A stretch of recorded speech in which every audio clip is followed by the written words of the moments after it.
Seguimos con la clase. Estamos en la clase, la lección 1, pero en la cuarta parte estamos hablando de la historia, de desarrollo, de concepto del pacto.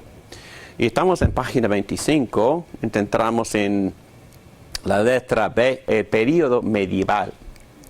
En este periodo la idea de la teoría del pacto sufría un eclipse. Es decir, dejaron de tener tanto interés. La recesión del idioma hebreo fue un factor. ¿Por qué? Porque si uno no entiende o no tiene acceso al idioma original y a los términos. ¿Cuál fue el término en hebreo para pacto? Berich. Y en español, en griego, diateque. Es difícil mantener el concepto de pacto sin el uso del idioma donde fue desarrollado primero en hebreo y en griego. El latín llegó a ser idioma teológico, latín, ni griego, pero latín.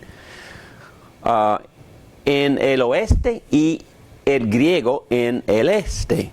Entonces todos los teólogos escribían en latín o en griego, pero obviamente no en hebreo. Jerome conocía muy bien el hebreo y tradujo la Biblia al latín, que se llama el Vulgate latino. Pero después la iglesia perdió el uso del hebreo. No fue hasta la era de Iluminación donde los teólogos empezaron de nuevo a usar los idiomas hebreo y griego en sus estudios y escritos.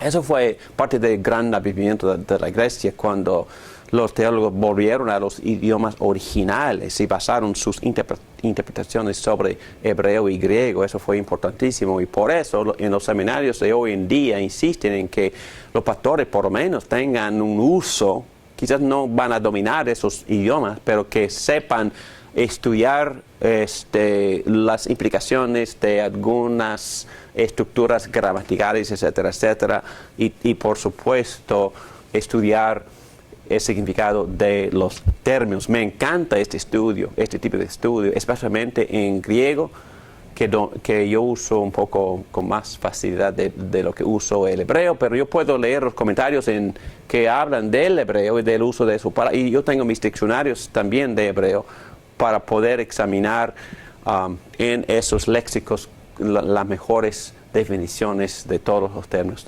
de la Biblia. Eso es importantísimo, pero la iglesia había perdido esa disciplina por falta de tener acceso o énfasis en los idiomas originales.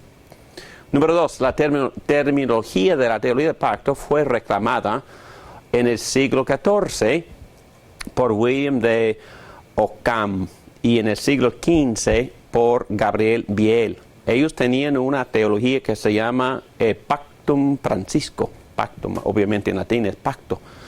Esta teología se asocia con nominalismo. Yo sé lo que es un concepto filosófico que niega que existen universales. En verdad no sé lo que eso tiene que ver con, con su error, pero los teólogos basados en esta filosofía inventaron la frase, Dios ayuda a los que se ayudan a sí mismos, pero originalmente hablando decían, al que hace lo que puede, no se le negará la gracia. ¿Qué hay de malo en ese concepto? Que es Falta de obediencia. que pone su énfasis en las obras. En las obras, en los esfuerzos humanos. En los esfuerzos. Dios obra cuando el hombre no obra.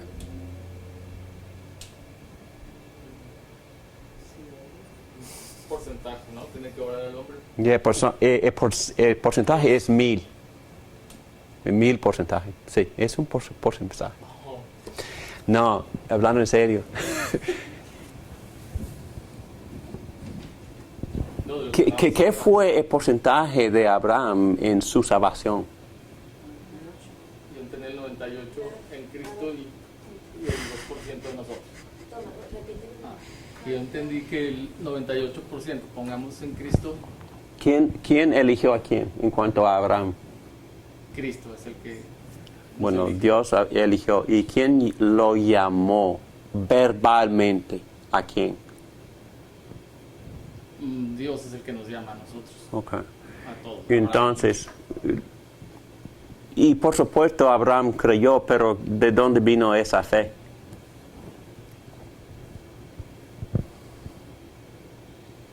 Vino a través de la revelación de Dios mismo. Ok. Aún el Nuevo Testamento enseña que la fe viene por el oír. ¿Y qué es lo que estamos oyendo cuando creemos? La palabra. Estamos oyendo acerca de la inmensa, infinita gracia de Dios. Y por eso de ese mismo mensaje, Dios nos imparte la confianza para poder depender de Él. Entonces, quizá debemos hablar de 100%. Entonces, mi punto es que Dios no espera hasta que nosotros lo hagamos para tocarnos, para llamarnos, para iluminarnos, para, yo voy a decirlo, para que nazcamos. No esperar que todo lo haga Dios, nada más. Sí. Entonces, por eso, el siguiente texto dice, Martín Lutero miró con desdén este concepto. ¿Por qué?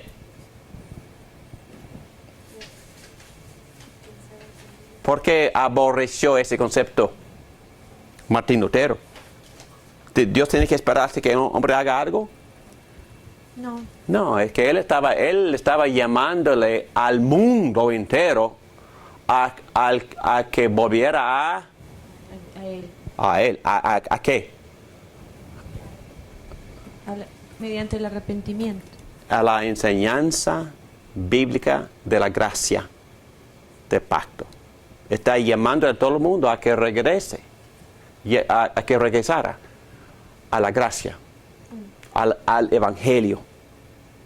Y por eso fue votado, porque la iglesia había inventado un montón de obras que la gente tenía que hacer para salvarse durante la vida y después de la vida, o aún estando muertos. Hay cosas que nosotros tenemos que hacer por ellos para que avancen en el purgatorio, puras tonterías. Y fue esas tonterías que todavía se enseñan, no tan abiertamente como antes, pero sí se enseñan, que brotó la Reforma, que brotó Martín Lutero escribiendo libros acerca de lo que enseña la Biblia con claridad de la gracia de Dios. Y insistieron en que él refutara y negara esos escritos. ¿Y qué dijo? ¿Lo hizo? ¿Qué dijo? No puedo decirlo en español muy bien, pero dice que no es seguro, o en inglés safe, no es seguro ir en contra de la conciencia. Lo que yo he escrito es bíblico. Ir en contra de la conciencia ni es seguro ni de provecho. Aquí me paro, no puedo hacer otra cosa. Y con esta palabra brotó la Reforma, porque lo votaron y sus discípulos lo siguieron y él siguió predicando el evangelio de pura gracia, y ahí brotó lo que se llama históricamente el movimiento protestante o evangélico. Y por supuesto había otras personas involucradas en el movimiento, pero brotó por ese Afirmación, ese comentario. ese comentario que fue hecho durante su propio juicio. El juicio. Su propio juicio. Insistieron en que él refutara sus escritos. Para atrás. Para atrás. Entonces, por eso aborreció el concepto de que el hombre tiene que hacer algo para motivar a Dios a salvarlo. Herejía en la mente de Martín Lutero. Antibíblico. No, gracias a Dios, Dios nos busca, nos persuade, nos ilumina cuando menos estemos pensando en Él. Estamos corriendo de Él, aborreciéndolo, odiándolo, rebeleando. Y Él nos sigue, nos toca, nos llama, nos regenera y nos salva. ¿Y nosotros qué? Corriendo. Los versículos que a mí me ayudaron a entender esto son todo versículo que habla acerca de que estamos muertos. Ujú. Y definitivamente un muerto no responde, no puede responder. Efesios 2. Entonces, Estamos muertos en transgresiones y pecados. estamos muertos. Entonces, yo veo al mundo como personas muertas caminando, o sea, como zombies. No nos podemos despertar ni darnos vida a nosotros mismos. Entonces, el trabajo es 100% de Dios. 100%. Él es el que resucita al muerto a través de su espíritu. Y nosotros hemos resucitado a través, y tenemos que darle gracias, no por vanagloria, sino humillados. Y ¿por qué? No sabemos. ¿Por qué escoge uno y a otro todavía están muertos? Bien dicho, gracias.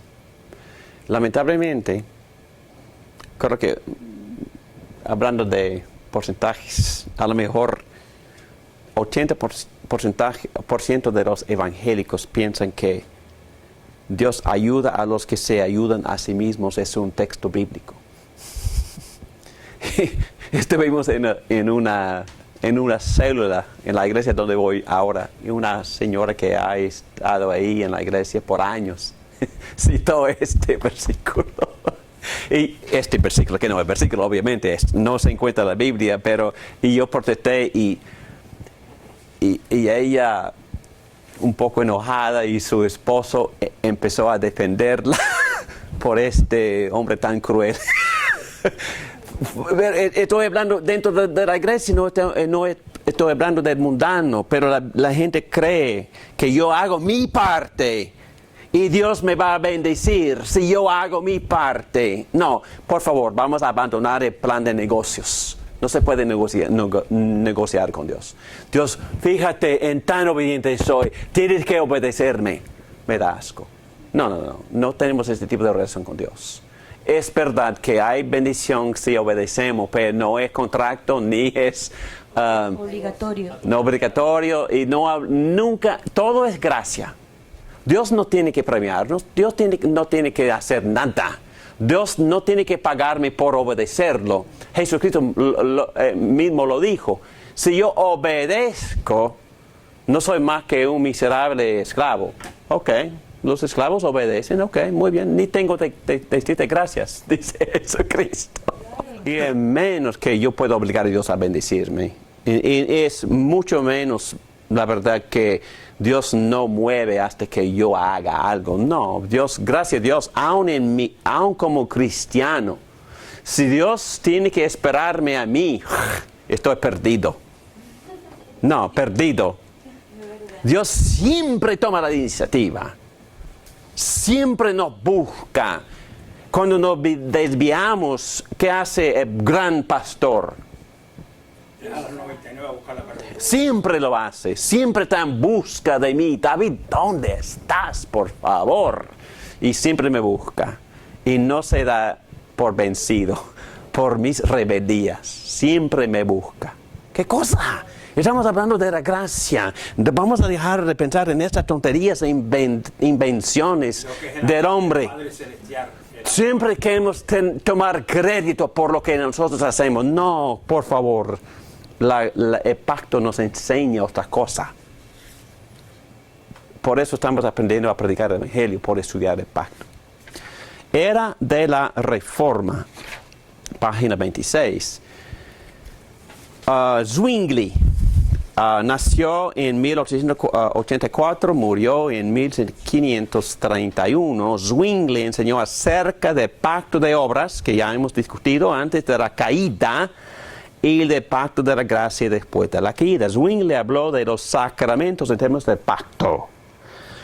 Jesús también enseñó acerca de los sacramentos en términos del pacto. También habló de nuestra respuesta al pacto como una respuesta de gracia. Es decir, aun mi respuesta es motivada y Dios me da la energía, la motivación, el querer y hacer para poder obedecerlo. Gracias por darme el querer y el hacer. Ok, Juan Calvino vivió entre estos hombres vivieron vidas cortas. Y cuando yo leí esas fechas, wow, Dios ya me dio más. ¿Y qué he hecho? Bueno, nada. 1509 y hasta 1564. Calvino, pese a que no habla de un pacto de obras, no mencionó eso en sus escritos, pone el fundamento para construir la expresión clásica de la teología del pacto en sus escritos. Argumenta Calvino, que el árbol de vida en el jardín era un sacramento. Y en otro lugar dice que no se puede tener un sacramento sin un pacto. Por tanto, es claro que Calvino no se oponía a la idea de un pacto en el jardín, es decir, un pacto antes de la caída. Sin embargo, no desarrolló esa idea, así como los teólogos reformados lo hacían más tarde. Pero por lo menos él planteó la semilla. Henry Bullinger sucedió a Zwingli en Zúrich.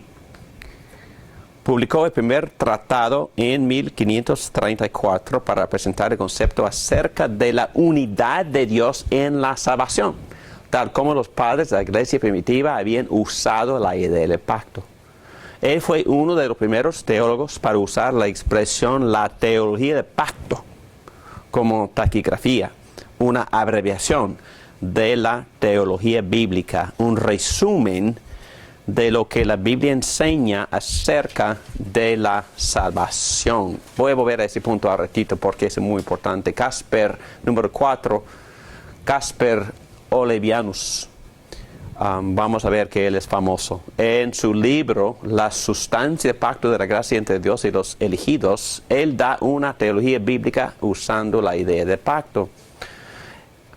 Hermann Witsius, en verdad yo tengo su libro y me fue recomendado por un pastor mucho más inteligente que yo que vive. Ese pastor que trabaja, que ministra en Houston, un gran cubano. Él me recomendó que yo leyera este libro cuando todo estuviera tranquilo y leerlo en voz alta, que es muy complicado y muy denso el libro. Él presenta una estructura de un sistema de teología que se llamaba Redención, Obras y Gracia. Y esta estructura es la misma que usa la Confesión de Fe Westminster. Zacarías Ursinus, 1534 y murió en 1583. Estamos hablando del siglo XVI. Fue alemán. Habló mucho acerca del pacto de las obras. Por eso no es posible decir que la idea fue inventada en el siglo XVII, porque él escribió en el siglo XVI, o que fue inventada por los puritanos o por la Asamblea Westminster. Sus enseñanzas contribuyeron a la formación del Catecismo Heidelberg. No sé si ustedes han escuchado de ese catecismo. Quizás es la más famosa del mundo, que muy bien, el contenido es muy bíblico, junto con las de Casper Olevianus. Son autores del siglo XVI, pero ellos proveen un bosquejo para los que llega a ser la teología clásica de la Reforma en el siglo XVII. El Catecismo Heidelberg fue escrito en 1853 en Heidelberg, Alemania. Los autores principales fueron, como ya dijimos, Ursinius y Olevianus. Probablemente todavía es el catecismo más usado en el mundo protestante. La Confesión de Fe Westminster, que aquí tengo una copia, terminaron en 1646. Un resumen de todo lo que fue desarrollado durante 200 años encontró su madurez en la Confesión de Fe Westminster, es decir, la versión final de la evolución del concepto. En especial en el capítulo 7, ya leí un poco del capítulo 7 del Pacto de Dios con el hombre. Definitivamente a esto contribuyeron Calvino, la lista de aquí arriba, y los puritanos a este documento. Fue una culminación de desarrollo durante 200 años de concepto. Y también citando los primeros padres de la iglesia. Bueno, ya terminamos con la era moderna y este profesor Duncan dice que estamos perdiendo el concepto hoy en día porque hay mucha oposición a la teología del pacto, porque hoy en día en el mundo evangélico reina lo que se llama dispensacionalismo, pero gracias a Dios están escuchándonos y tenemos mucha comunión, mucha fraternidad en Cristo y estamos en discusiones acerca de estos temas y parece que están acercándose más y más a este punto de vista. Al final del siglo XIX, los teólogos empezaron a hablar en contra de la teología del pacto. Barth, que fue alemán, habló en contra de la teología del pacto. Torrance, no creo que haya leído nada de él, pero también criticaba el pacto, el concepto. Kendall, en su libro Calvinismo inglés, criticaba la teología del pacto. Y en general, honestamente hablando, no he leído a nadie más allá de Barth. Ellos negaban la teología del pacto, pero querían identificarse con la tradición reformada. Y es una posición muy popular hoy en día. Hay muchos teólogos y pastores que niegan el concepto del pacto, pero se apegan a Calvino. En general, querían abandonar la estructura del siglo XVII y volver, según ellos, al puro calvinismo sin la influencia de la estructura artificial de los pactos. Entonces negaron esta estructura que ya pusimos en el pizarrón. Según ellos, Calvino era más bíblico, sencillo y menos formal. Él argumentaba que Calvino era más arminiano y evangélico, así como Juan Wesley. No le gustaba la idea de la propiciación particular. En general, hay teólogos hoy en día que argumentan que la teología del pacto es una invención del siglo XVII y la rechazan. En este curso vamos a estudiar en detalle todo esto. Examinaremos todo a la luz de las Escrituras, pero también a la luz de cómo enseñaron los primeros padres de la iglesia primitiva en los primeros 4 siglos. Entonces vamos a meternos profundamente en los teólogos del siglo XV, XVI, XVII, pero también vamos a poder estudiar los padres de la iglesia primitiva. Richard Mueller, cuando leí esto, yo fui al internet anoche y leí bastantito de sus opiniones y en su libro Christ and the Decree, Cristo y el Decreto, y otros libros, él da un muy buen resumen de toda esta evolución de pensamiento en el siglo XX, un resumen excelente de cómo algunas personas se han desviado del concepto de pacto y de dónde estamos ahora con este concepto en la primera parte del siglo XXI. Estamos en XXI, ¿verdad? Muy bien, es todo lo que tengo para ahora. Gracias por su atención. Vamos a orar. Gracias, Padre, por esta lección. Gracias por el profesor que compiló este buen resumen de la historia, del desarrollo, de la evolución del pensamiento de pacto.